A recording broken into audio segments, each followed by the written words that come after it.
You are listening to the Cookbook Love podcast with Maggie Green, episode number 330. Welcome to the Cookbook Love podcast, a podcast that celebrates cookbook readers, buyers, collectors, writers, and clubs. And now your host, cookbook author, culinary dietitian, and cookbook writing coach, Maggie Green.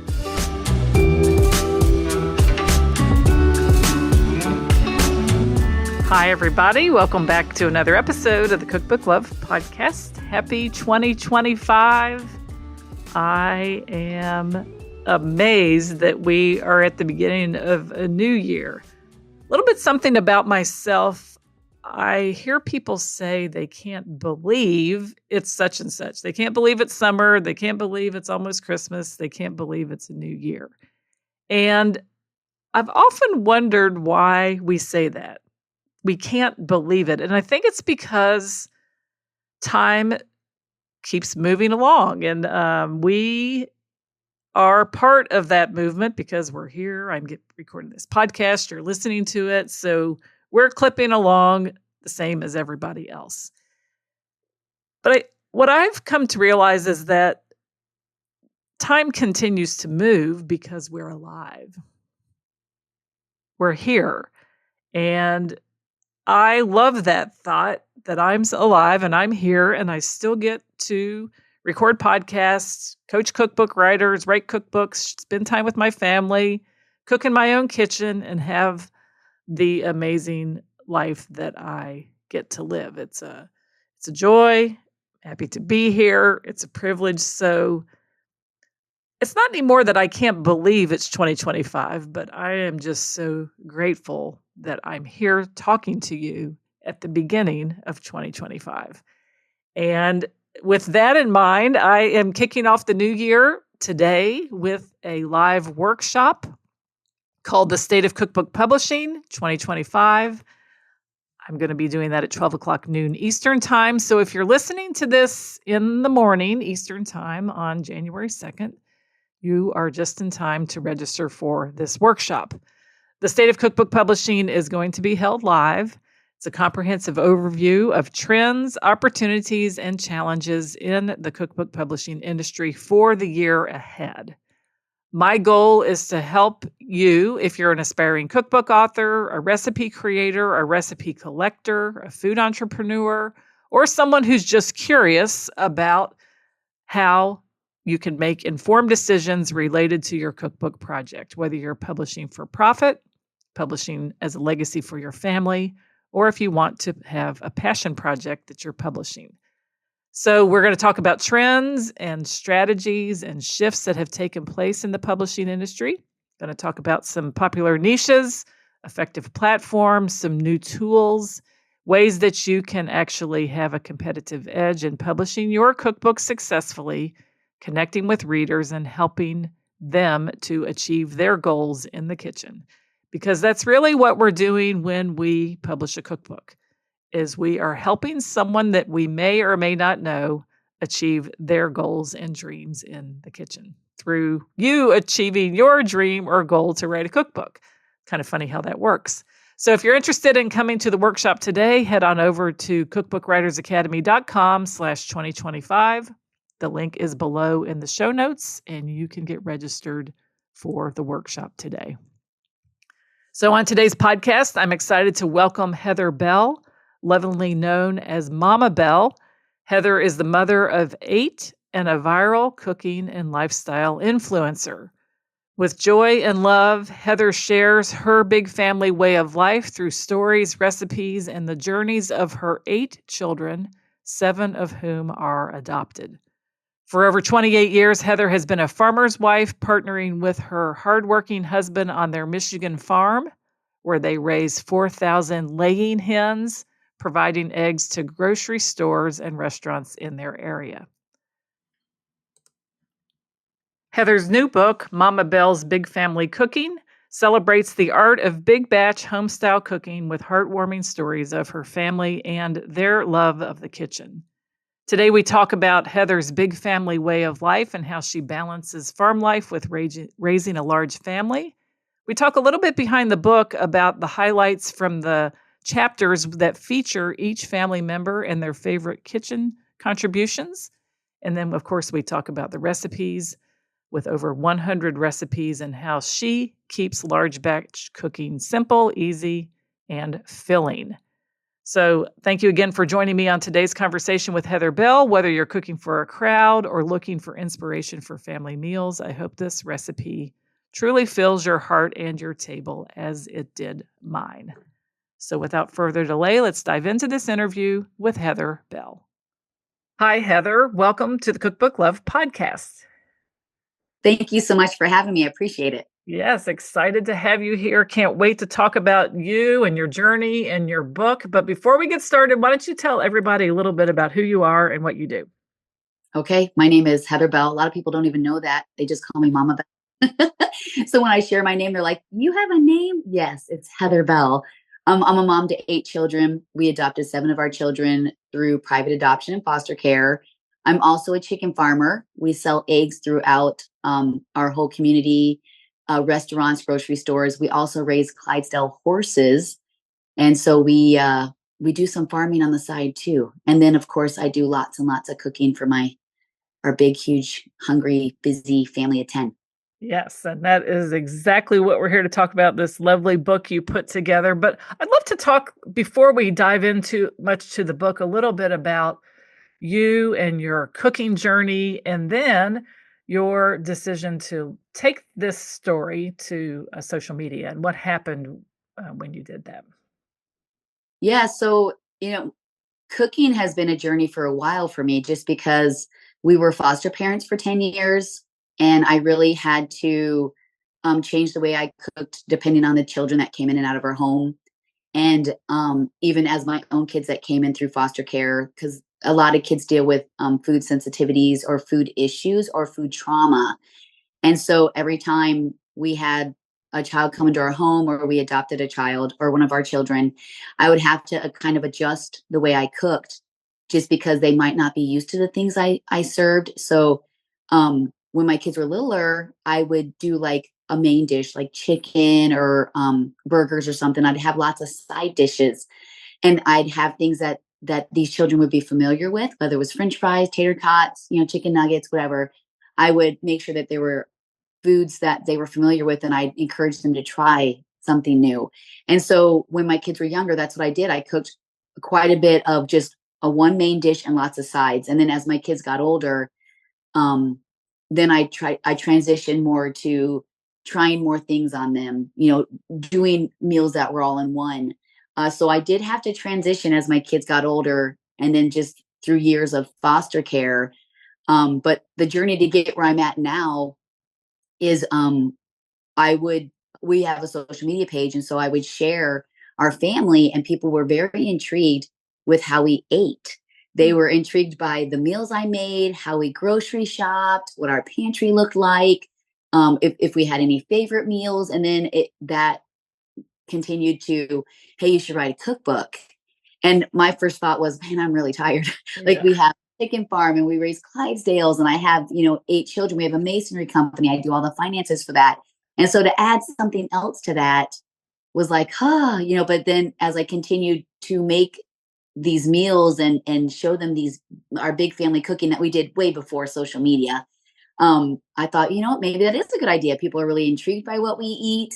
I've been trying to embrace more from scratch things, making my own roux, trying to make things without a box. So I've really been challenging myself over the years to change the way I cook. And so people were just asking, you should write a cookbook. And that's kind of how the journey started. Was they wanted to know our recipes. Yeah, they seen our recipes, but they wanted them printed. They wanted to be able to look at a recipe and be able to make the recipe.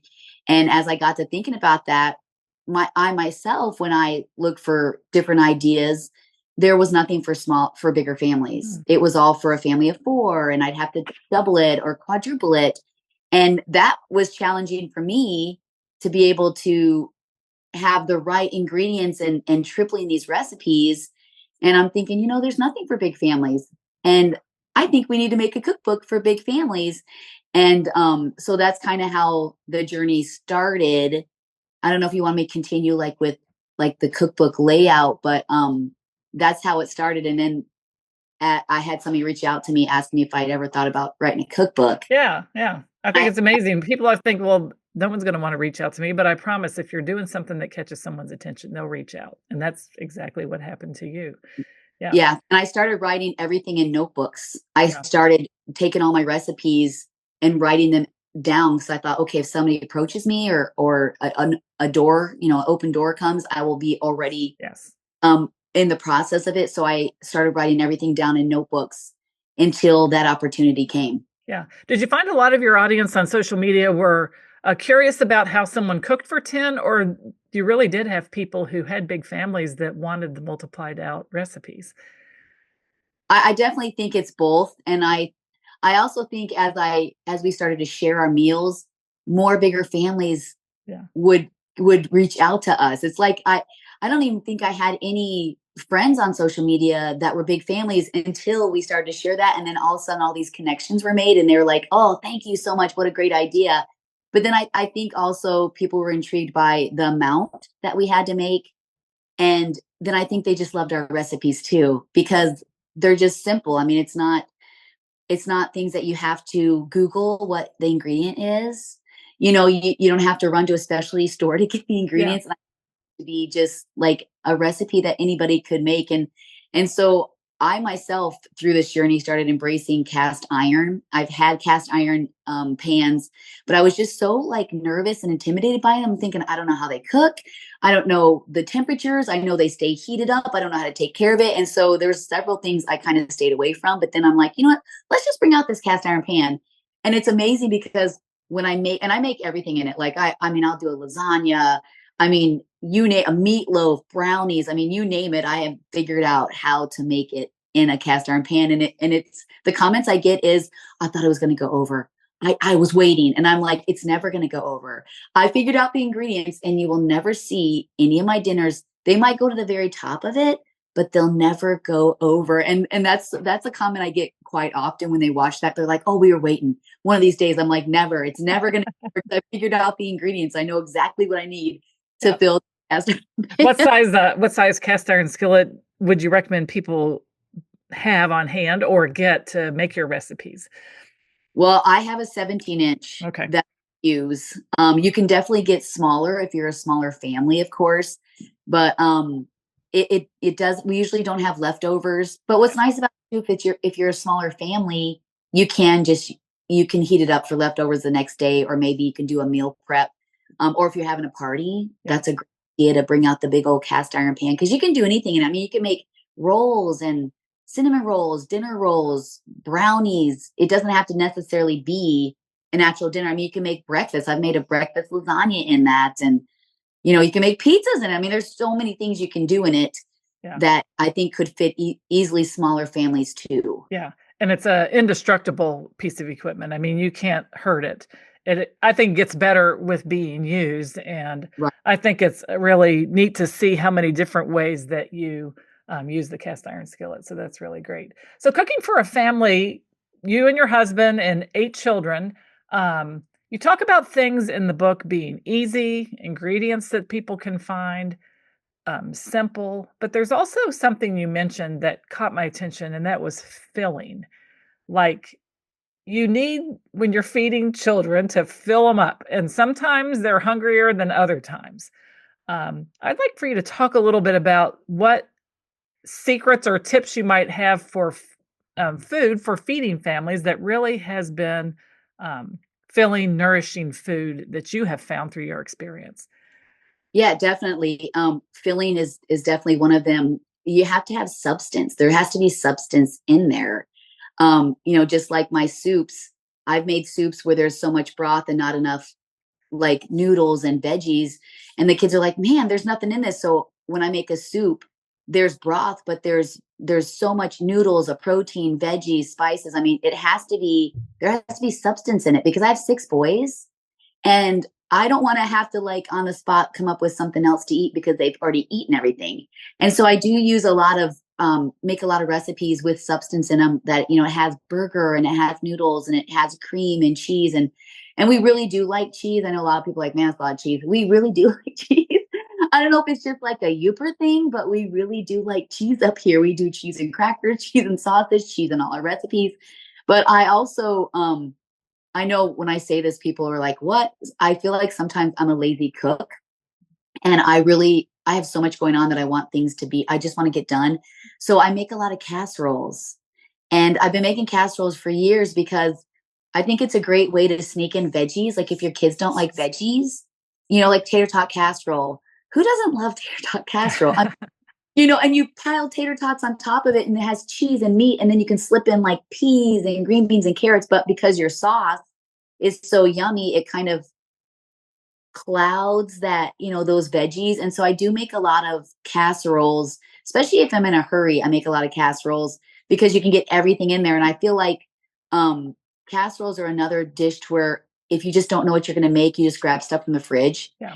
And you can usually put together something good by just, grabbing peppers and chicken or whatever you have in there to create like this new casserole. So I'm definitely a big fan of casseroles. My husband calls me the one dish wonder because I really do like casserole. I mean, if I had to pick, I would say casseroles all day long, but where I live right now is freezing. So now it's been soup, chili and potato soup and broccoli cheddar soup. And even like broccoli cheddar soup, really the ingredients is a cheese sauce with broccoli and carrots. Well, my kids would be like, what? So I have to add more veggies to it and even possibly sneak in chicken if I have to, because they need to be filled up. Yeah. I mean, my boys are so busy. They work all day and then they go downstairs and lift. And I'm thinking, oh my goodness, they just don't stop. And so I have to make sure that I have these meals that they'll satisfy them until they get a snack or whatever that evening. But that's right. Yeah. So when you, as a cook, do you cook and prepare your food before the meal, or do you have a time of day when you get things ready and then you can just pop it in the oven? I usually have an idea of what I'm going to cook. I try to start preparing everything a couple hours before I know my family's going to get home. There are days where it's just crazy and I'm having to grab things. And it's amazing because sometimes when I just grab things, my family's like, wow, this is amazing. I'm thinking, why didn't I write that down? You're never going to duplicate it, but mostly I do try and plan meals out. I'll ask my family like, hey, what do you guys want this week? And usually my son Robert says chicken pot pie like every single time. Yeah. I can't make chicken pot pie every single day, because they all have their favorites that they like me to make. And it really does depend on the season too. Like I feel like I'm a seasonal cook. Like right now we're into soups and stews. In the summer, it's more burgers and fish and cold salads. And then in the holidays, we bring in like different things. So I do feel like I'm kind of a more seasonal cook, and my kids know like, oh, it's time for soup season, right? I'm like, yep, soup season's coming. And then crock pots are usually, January to March because you burnt yourself ragged from cooking all the holidays. You just throw things in a crock pot and go. So I do try and plan just because there is 10 of us, and I have a menu board and I have a lot of notebooks. I write down things, and then even before I prepare my meal, I will put things in like. I'll measure everything out and have it ready to go. And then I'll cut everything and prepare it. And that way, when it's time to cook, I can just get everything in. And I like to be organized.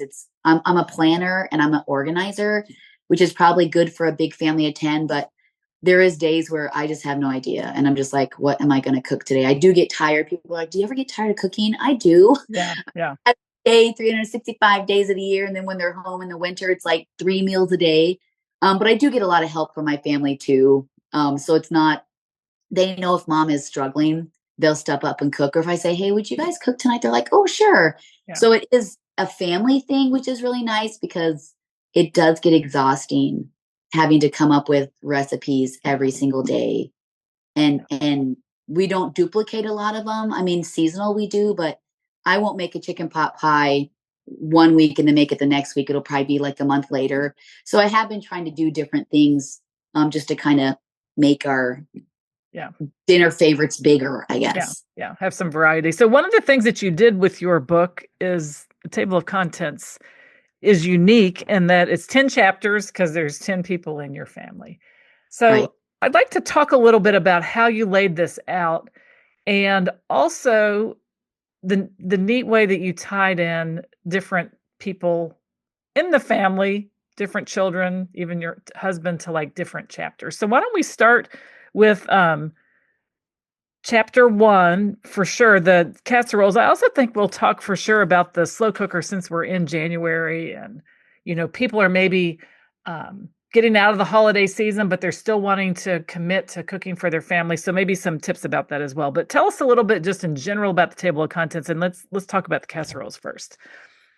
Sure. Yeah. So when I was approached about writing a cookbook, I had told them, I'm like, yeah, I'm definitely interested. And I said, I have this wonderful idea, because the two things that we get asked about on social media is, how do you cook for your family? What kind of things do you make? And then what's your story? Like, you have so many children.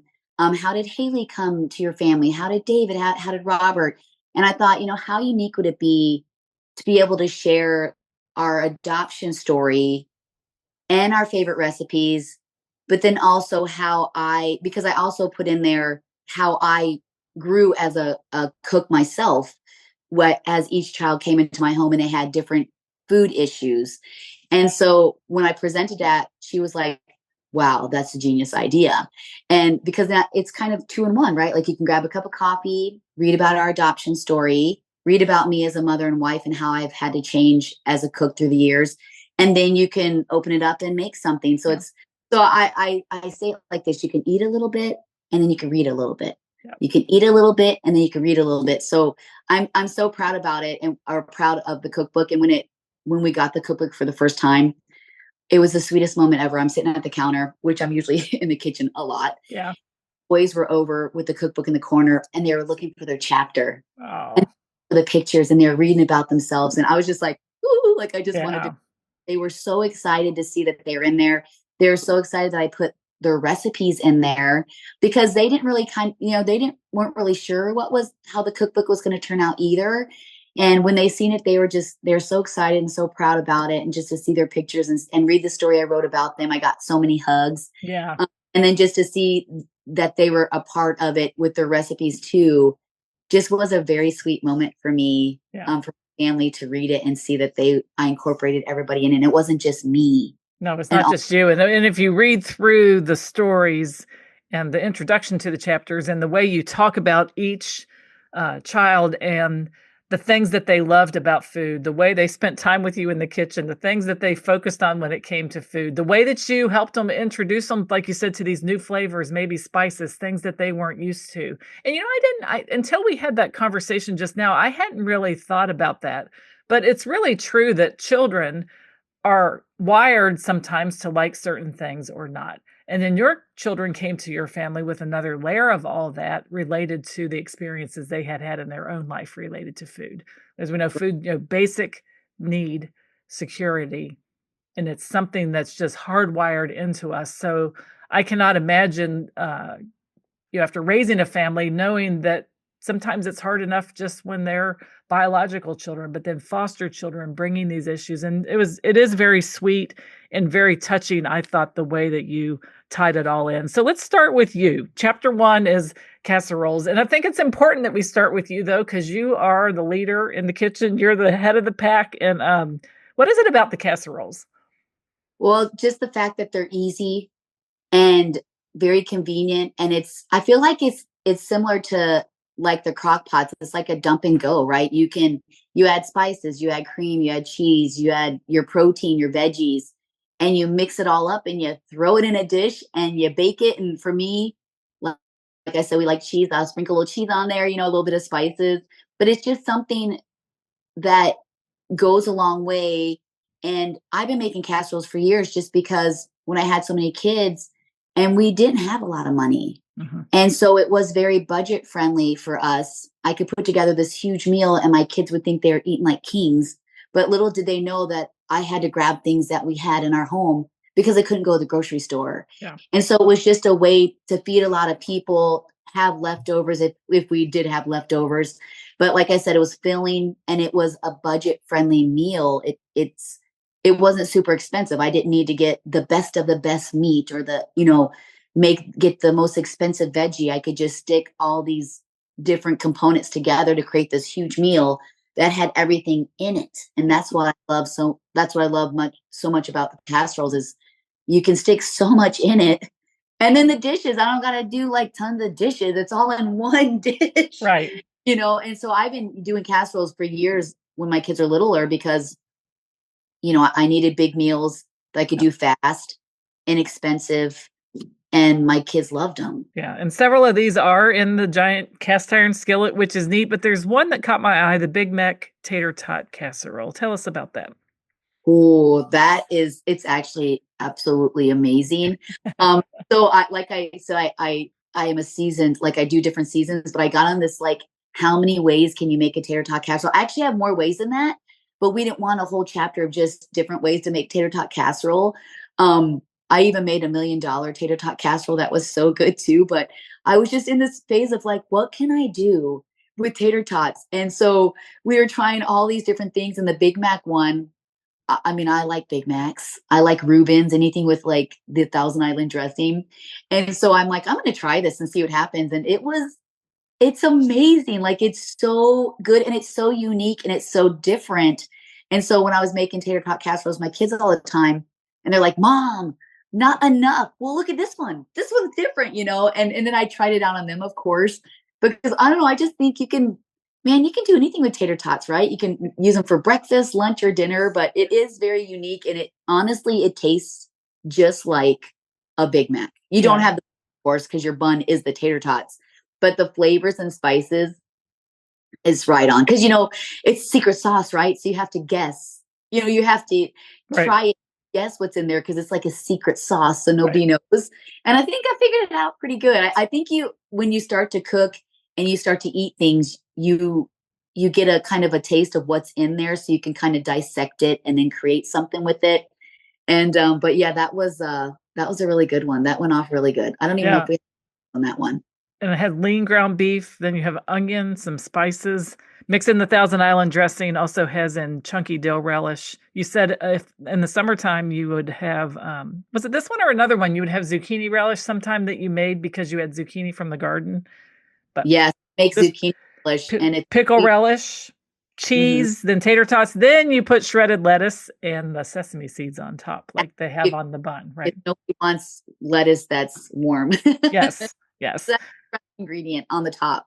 That's wonderful. So that sounds really good. The next chapter then is dedicated to grilling. Tell us about chapter 2. Yes. So, and I don't think I even told them, but so our book is set up in the order of our family and how we came together. So we met my husband, we adopted David, then we adopted Josh. So each chapter is in the order of how our family came together. That's very sweet. Very sweet. Yeah. And so, my husband is the second chapter because, of course, I met him and we started dating and we got married, and he is my grill master. He's always looking for something. Like, I'll say, let's have this. Let's put on the grill. I'm like, okay, well, I'm going to cook this. Let's put on the grill. And we bought him a smoker for Father's Day. So now it's been grilling and smoking. So now you have like 2 things going at once outside. You look over there and he just looks like he's, this experimenter. I don't know what he's doing out there, but he's definitely a grilling master. And his favorite meal, I don't know if I mentioned it, but it's burgers. Like, if you ask him every day, like, what would you like me to cook? Burgers. And it's burgers. He loves hamburgers. He could eat a hamburger every single day. There's different varieties of hamburgers in here too, like blue cheeseburger. You have a, let's see, the Gideon special burger. You have potato salad in this chapter to go along with the grilled items. This one sounded neat. The cast iron cowboy beans. That looks like a good dish. Oh, it's super yummy. I actually got that inspiration from my husband. So when he was in college, he would make this dish that was burgers, beans, and I think that's actually it. Just burgers and and he'd use venison. He just walked in. He'd use venison too. And so I'm thinking, man, how can I build on that? So of course I built on it by adding different kinds of beans and sauces and spices. And that's kind of like a January one, because we really get into chili in January. And so then I'll usually start making my cowboy beans, or like some kind of stew or something. But yeah, that's a really good, and it's easy to make because you just add stuff and you let it simmer, and you barbecue sauce and different spices. So I feel like those like chilies are not hard to make. Yeah. Because you can make it so different. Right. Very filling. And then the Noah's burgers with aioli sauce. You talk about Noah spent all day searching recipes, how to put the spices together. And I think it's very sweet the time that he invested in like figuring that out. Yeah, and that burger turned out amazing. So he had a project in school. He had to come up with a meal for school. Yeah. And he's like, Mom, I got to make the best burger ever. And I'm like, well, try it out on us. And so he ended up making this aioli sauce. And I'm like, what's aioli? Like, he actually schooled me on what aioli sauce was. Yeah. And he's getting out these lemons. I'm like, what are you doing? He's like, Mom, this is how you do it. And so he was so proud of it. He actually made that. Goodness, I think he was like 12. Like, he was young. And then he made like slaughter with it. And I was super impressed watching. I'm like, wow, maybe you need to go into culinary. But yeah, I seen him just searching things out. And of course he found a recipe and then he'd change it up and kind of do his own thing to make it his. And but it turned out really good. Really, looks great. It was a thumbs up for me for sure. Yeah. And then chapter 3 is breakfast. Tell us about David and breakfast. My David loves breakfast. His favorite is biscuits and gravy. And he's also my one that's not an early guy. But when he knows I'm making biscuits and gravy or some kind of breakfast, because for Christmas, our tradition is we get up, me and my husband wash eggs, we open a little presents, we take a break, and then we make biscuits and gravy or like a breakfast pizza. And so David knows, like, if he knows I'm going to make it, he's literally the first one downstairs because he can smell it. So he doesn't get up early unless he knows I'm making breakfast, because that is his all-time favorite meal is breakfast. I mean, who doesn't love breakfast? I mean, I grew up eating breakfast for dinner. Yeah. I mean, a lot of times we did that. So that's why breakfast is dedicated to David, because he could literally just eat biscuits and gravy for every single meal. And David was your first, right? Yes, we adopted David through an open adoption. Nice. Very sweet. Yeah, we're friends with his family. They don't live too far away. Yeah, so yeah. That's nice. Yeah. Very good. So David is the breakfast, and a lot of great ideas for breakfast, including a fruit salad, a Greek omelet, breakfast lasagna, breakfast sliders, and those French toast sliders. I was fascinated with how you baked the eggs in a sheet pan and you baked the sausage and cut it in squares so that you can put it on the French toast. Yeah. Well, when you have to make so many serves, and to make a dozen eggs and have them work out okay, and then make the sausage, I'm thinking there's got to be a better way. Yeah. And so then I'm like, okay, let's try this. And I did it. I put everything in I have huge cookie sheets, are like 10 by 26 or something. They're gigantic. I'm at some chef store or whatever. And I thought there's got to be a better way. And, sliders are square. And I'm thinking this has got to be a genius idea. So I just put everything in the oven, cut it up to the size of I think I actually did it a whole, because I had different sliders. I think I had like maybe when I cook them, I have to do like 3 sets of sliders, of course. So I just cut them in the appropriate sizes. And it was like, wow, this is so easy. I mean, it really cut down on the cooking time. That's for sure. Yeah. I when I read 36 eggs, I thought, wow, that's a lot of eggs. But now that I know that you're an egg farmer, I'm like, okay, that makes sense. But if someone's not, where could they buy their eggs, like in quantity? What do you usually recommend for people who aren't raising chickens? Well, we really support local. Yeah. So I say reach out to your local farmer. I know you'll see signs saying eggs for sale, eggs for sale. Yeah. We've been egg farmers forever, so I don't buy eggs in the store at all, just because we have our own eggs. But we're really big on community and local. So I would definitely say to see if you have something local. Yeah. Because usually they're a little cheaper than the grocery store anyway. Yeah. And I think if you see a sign or you even go to a farmer's market where you know that people there are local farmers and they're bringing their product in, that's one thing you can develop a relationship with somebody and be one of their regular customers and easily get your hand on 36 eggs if you need them. For sure. All right. Chapter 4 is pizza, and this is Joshua. Yes. So I picked that one for Joshua just because he loves making pizzas. He loves anything pizza. And I wanted to make a chapter that was kid friendly. And so Joshua, he has some disabilities, but he still loves to be in the kitchen and cook. And so we created this chapter for younger kids that they can cook with their moms, or if you made some of the ingredients, like made the noodles, whatever, they could put it together by themselves with supervision. And that's how Joshua is. He likes to make pizzas and pizza casserole and pizza calzones. I mean, you name it. He is the master at anything pizza, but it's something that he can do on his own. It's something that he can think of his own ingredients, but it's something that a whole family can do together. So that's why we put that chapter in, because we wanted it something to be geared toward smaller kids and also to bring the families together so they can cook together. Yeah. I think it's amazing seeing pictures of Joshua too on the farm working. There's a picture of him. I think, is he cleaning eggs in that one picture that's in here? Yeah. Yeah. He's a man of many talents. He helps in the egg farm. He helps Dad hay. He also fills our wood stove. He's constantly doing something on the farm. He loves it so much. It's amazing. Very sweet. Okay. And then chapter 5 is land and sea recipes. And this is Gideon. That is Gideon. So Gideon's my fisherman. He loves to ice fish. He loves to fish in the summer. And every time he catches something, he comes in and I walk in and there's fish everywhere.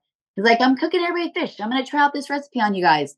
And so he's just the master at like different spices, because, you need different spices when it comes to like fish. You can't put the same spices that you do on a burger. And I don't know. I don't have, he's the master at that when it comes to picking different spices that he needs for those. But he spends his whole summer and winter fishing, absolutely catching everything. And so it was just perfect to put him in there because that's his life. And then cooking for us, everything he catches. Yes. And there's a recipe in here for UP, Upper Peninsula, the sausage burgers. What's the word that's in here? Kudigi? Kudigi. Yeah. Okay, so I want you to talk about this because I love it when people come on the show that are from a part of the U.S. or even another country where there's a very unique food tradition that people outside of your area might not know about. So tell us about this sausage burger.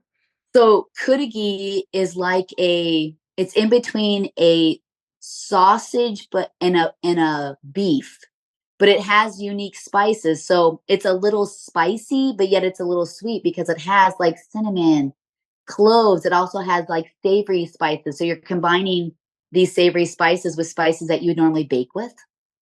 And then you top it off with spaghetti sauce or a pizza sauce. I think that's right? I'm not looking at my book. Yeah, it's pizza sauce. Yep, pizza. Yeah. So it's so unique because you have all these different spices that you'd use for completely different meals and you're combining them. So it is unique to our area. And I have to tell you, I moved up here, it's about 30 years ago. I moved up to UP and we went to our friend's house and he made kudigi burgers. And I was like, what is this? Because I was born and raised in Florida. Oh. What is this? And he's like, it's kudigi. And I'm like, what in the world is kudigi? Because it is so specific to the area. And it was hard getting used to because I was expecting a burger. Yeah. I wasn't expecting a sausage burger with cinnamon in it and then pizza sauce on it. I mean, it was just so unique. I'm going to have to try it. Pepper, cinnamon, nutmeg, allspice, cloves, paprika, and then mozzarella cheese, pickled onions, and pizza sauce. Yeah, so it's so unique, but it really is very, very good. It sounds good. Yeah, but I wanted to put something in our cookbook that was from the area where we're at. Right, and it says that you have a large it's a Finnish community or people. Right. Yeah. Yep. Amazing.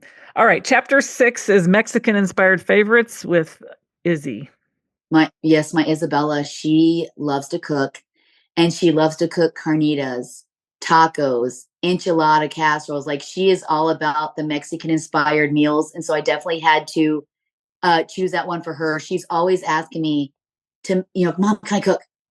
I'm thinking, what's she gonna? I know she's gonna cook tacos, but she doesn't do ground beef. She likes to put the chicken in a crock pot and season it. She likes to do the same thing with, grab a pork butt or whatever, and she creates these amazing meals, and they look like a work of art. Like she adds the little spices to make it look pretty. She'll sprinkle something on there to make it look amazing. I mean, everything she does is like a work of art. I really do feel like she was born to cook for sure. Yeah. I wouldn't be surprised if she runs her own restaurant or her own bakery in the future, because she's the one that introduced me to like sprinkling parsley on things. And, it's just amazing how my kids have all introduced me to certain spices that I would never normally use. Yeah. But she's always grabbing things out of my cabinet and trying these spices that I would never think would go with something.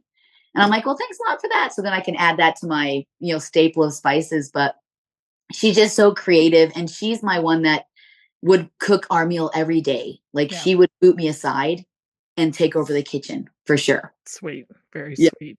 And I think it's neat to think that, she was brought into your family and this blossomed in her, Heather, because of you.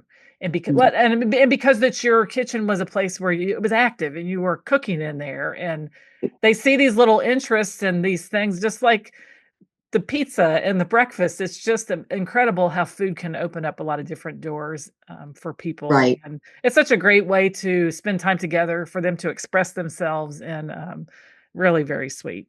Okay, chapter 7 is the slow cooker. And this is the one that we talked about maybe in January, if we're trying to reset after the holidays, doing something a little bit different. Want to maybe, could be a month where we're focusing on, tightening our budget after we've been spending for the holidays, or wanting to cook at home more. Slow cooker is a great way to do it. And this is Haley.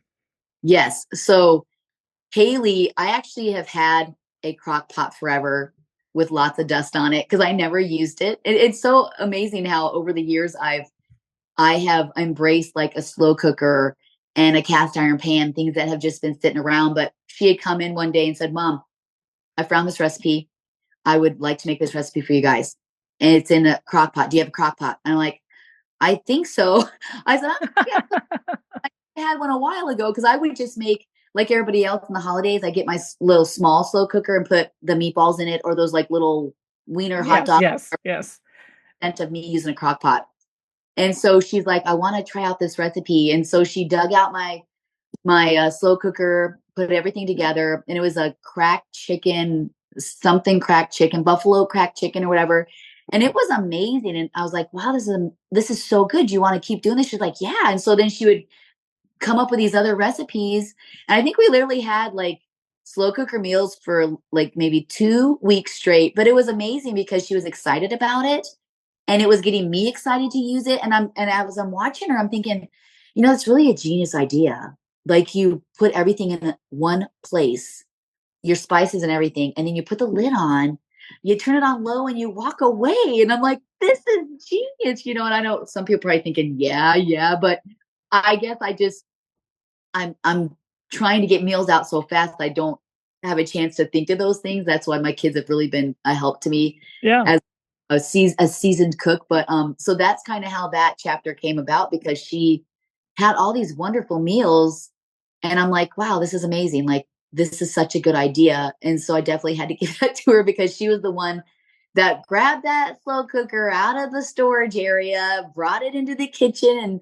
And then I actually had to find one, the biggest one I could find, able to find one that's even like more huge isn't a word, but it was even bigger than our normal one. So now that one she used is kind of moved over as a backup. And we have a gigantic Hamilton one. I mean, it's big, really big. I can fit a lot of food in that one. That's good. And I think that you were cooking all the time and not using a slow cooker. Right. And it's funny how when you're introduced, this is like a tool, like a small, a new tool in your kitchen, and that she was the one that educated you about it. I just find that fascinating. The cracked chicken had olive oil, chicken breast, cream cheese, cheddar cheese, dry ranch seasoning, water, and then rice.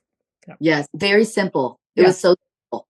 And you can also, if you don't have rice, you can just add noodles to it too. Yeah. Like there's a way that you can change it to make it your own, but it was just so simple. And that's the great thing about it is a lot of these meals, especially the slow cooker meals, they can be simple and they'll still be good. Yeah, there's cordon bleu, chili mac, Tuscan chicken and pasta. That looks good. That's my favorite. He asks me that all the time. Yeah. Because I make my own sun-dried tomatoes and I put them in that dish and it's so good. Yeah, it looks great.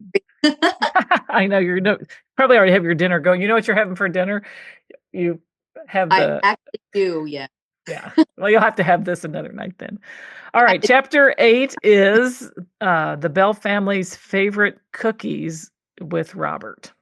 So my son, Robert, absolutely loves treats.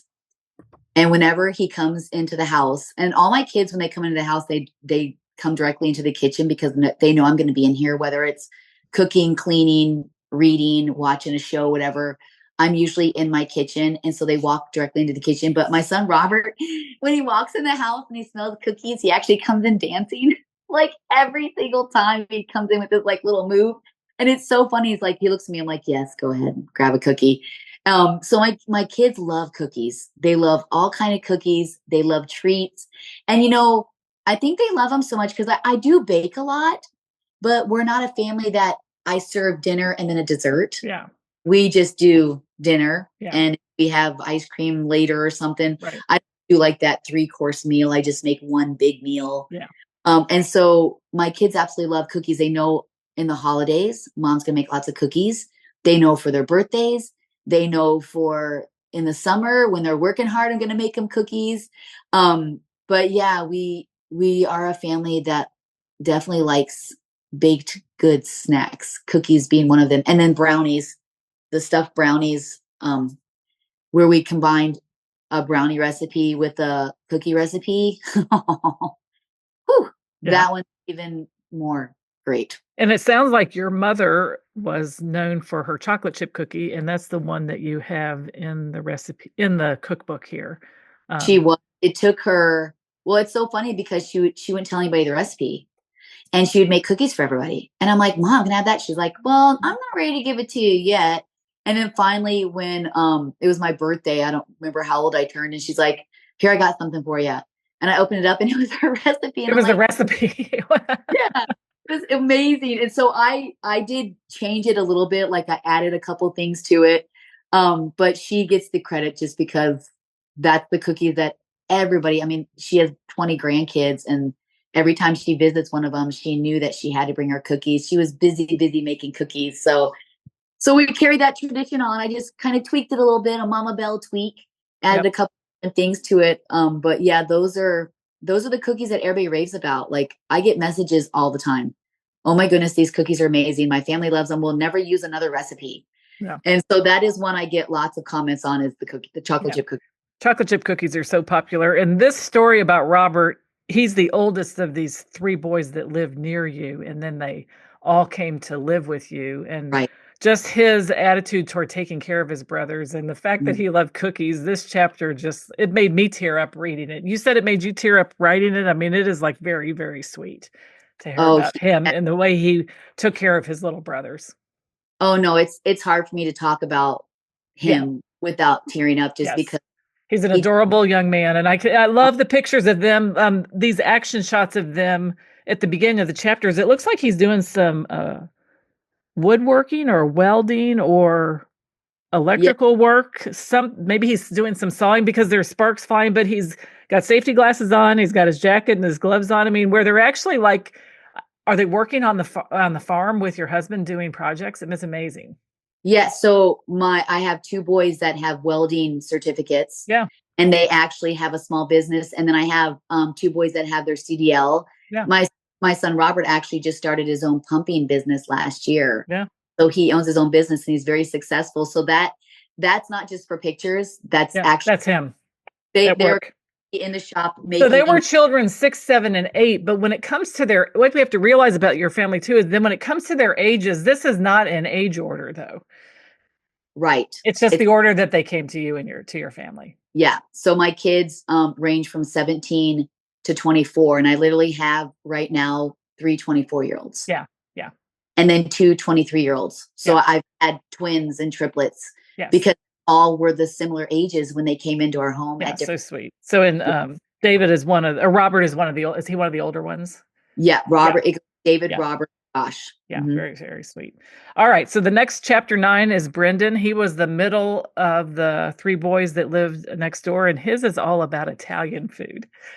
Yes. He's so funny. I share a story in there. So Robert and Brendan, Noah was in our home through foster care at the time, and Robert and Brendan actually were our neighbors. Their dad worked for our company, our mason company. So we were friends with their dad. And so they lived next door, and Brendan would come over exactly when dinner was. And he'd come over and knock on the door and ask if the kids could play. And then he'd say, well, what's for dinner? Yeah. And he always knew I was making spaghetti and meatballs every single time. He loved them. Like, Brendan, do you want to come eat with us? He's like, oh, sure. Okay. And so he would eat. And then I found out later, his dad told me that he would literally eat dinner and then he'd have to hurry because he knew that we were eating dinner. So he'd gobble up his food and rush over to our house and gobble up his food. So the boys were actually friends with my kids before they came into our home. Yeah. Their dad passed suddenly. And because we loved them so much and they wanted to be here, we decided all as a family together. Yeah. They decided to come into our home and for us to adopt them. So yeah. Very, very Brennan, sweet. my goofy guy, he's the one that makes us laugh. If we're struggling, he'll say something or do a dance. He's the one that's always been so lighthearted and funny. Oh man, is he funny? Yeah, he's cute. Oh, So he loves Italian food, and there a couple of, it looks like one of Haley's recipes pops up in this chapter also. Let's see, or her picture. No, it's her vegetarian lasagna.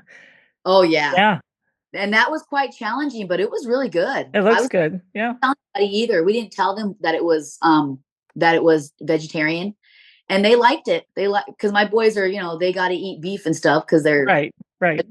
But no, it was really yummy. It looks great. And then also your cast iron skillet, lasagna, baked chicken parmesan, $1 million spaghetti pie. So a lot of really great Italian themed recipes. And All right. And filling Yeah. recipes, which is important. All right, we got one more here, and this is Noah, and this is chapter 10, chili and soup. Yes. So my son Noah is the chili master. And in January, we have chili cook-offs at our church. So he uses that whole month to try out chili. He's always running to the store, grabbing things, trying out chili on us. And so I thought, you know what? Soup's got to be him because he is my chili master. I mean, venison chili, beef chili, sausage, you name it. He has done it. He's thrown every vegetable you can think of, just like my husband's everything but the kitchen sink. That literally was a very spontaneous recipe. He's like, because we have, like I said, we have a chili cook-off, and he's like, I gotta do something that's different.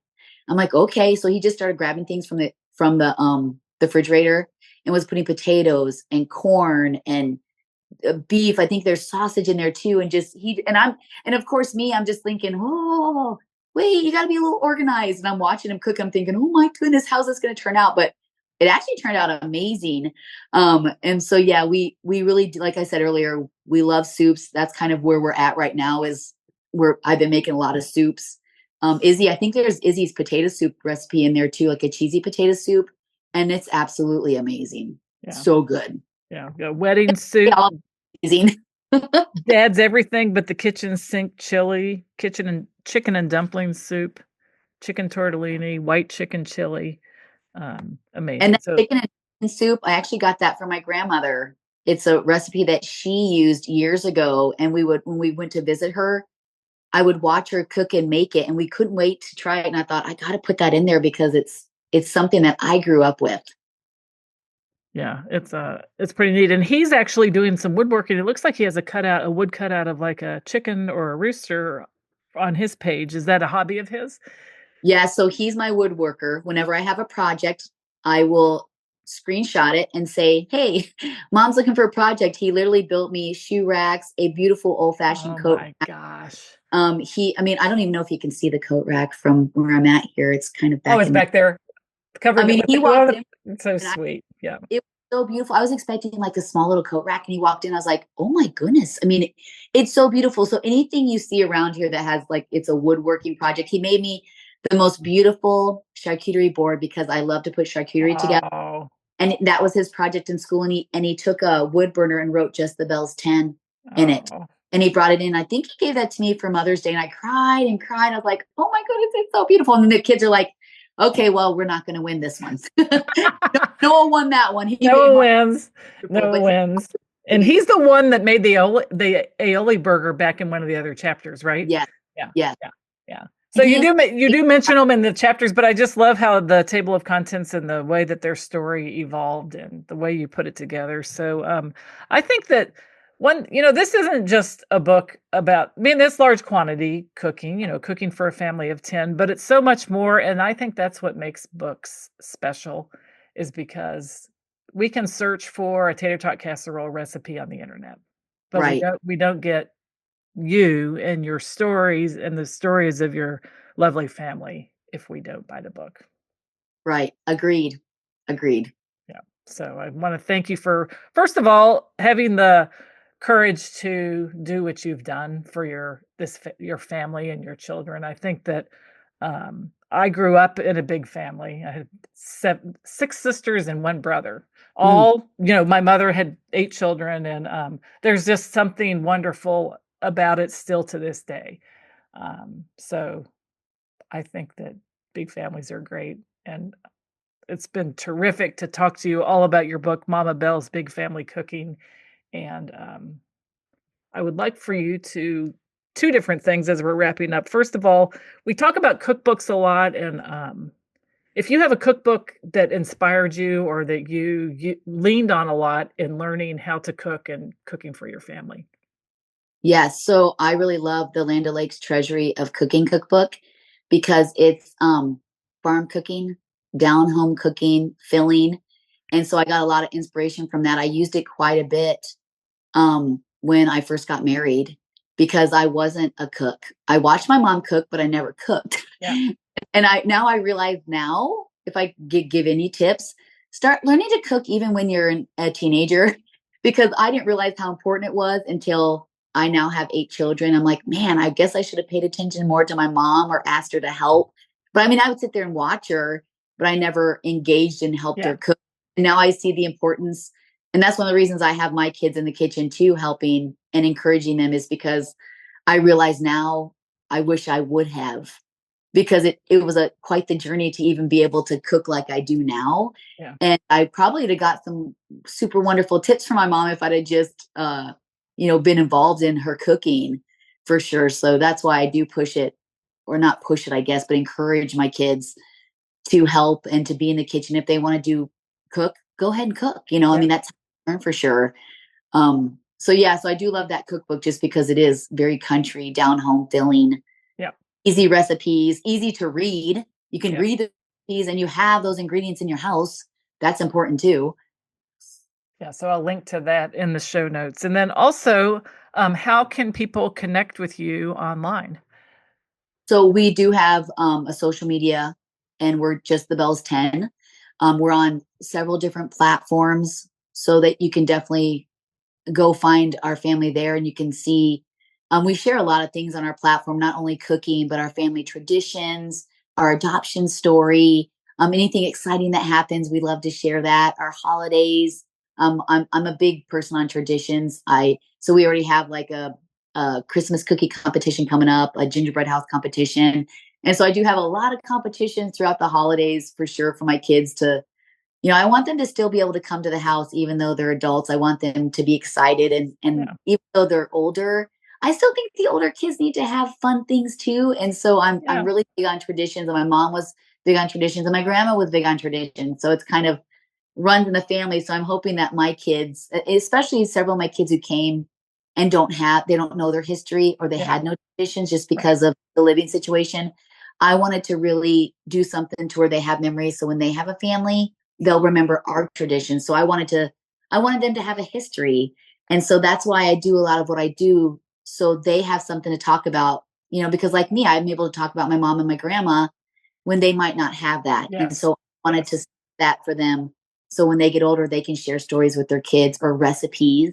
That's right. Or family traditions for the holidays. That's right. So it's great. I think that never too late to start traditions and have traditions. And it's something your kids will remember for the rest of their life. So it has been a true joy to talk to you, Heather, and to meet you. And I wish you nothing but the best in 2025. You've certainly opened my mind and my heart today, and I want to thank you for coming on the show. Thank you so much for having me. I appreciate it. This was fun. I enjoyed it. Yeah, it was very great. And good luck with everything, and hope you have a wonderful new year. Thank you. You too. Thank you so much for joining us today for this episode of the Cookbook Love Podcast. Again, all the links can be found in the show notes at www.cookbooklove.co. And if you are interested in writing a cookbook of your own, please check out the free cookbook writing masterclass called How to Get Paid to Write a Cookbook. It is designed specifically for food or nutrition experts, and you can check that out at www.cookbooklove.co. www.cookbookwritersacademy.com/free. So that's it for today's episode of the Cookbook Love Podcast. This is your host, Maggie Green. And until next time, have a great day and keep loving your cookbooks. Thanks for listening to the Cookbook Love Podcast. You can find out more information at www.cookbooklove.co.